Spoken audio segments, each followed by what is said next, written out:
everyone, welcome back to another video from Editing Basics.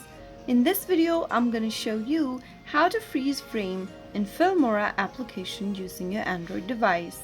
To freeze a frame in Filmora, the first thing to do is to open the Filmora application. Click on the New Project button to get started and then select a video clip you want to edit by tapping on it from your gallery.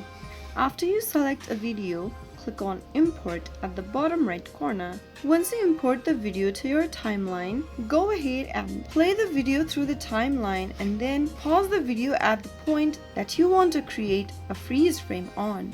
Now select the video clip from the timeline.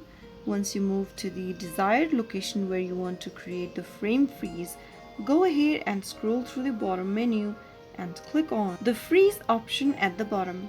Soon after you click on freeze, this will insert a frozen frame at the point that you just selected on the video. You can also adjust the freeze frame duration by dragging the edges of the frozen frame clip in the timeline. Drag it to your desired length and preview your video by clicking on the play button at the top. Once you're satisfied with the edit, tap on Export at the top right button to save your edited video. By following these steps, you can easily freeze a frame in the Filmora application using your mobile device. If you found the video to be helpful, go ahead and give us a thumbs up. Don't forget to subscribe to our channel by hitting the subscribe button. Press the bell icon so that you'll never miss another upcoming upload from us. I will be back again in the next video. Thank you for watching.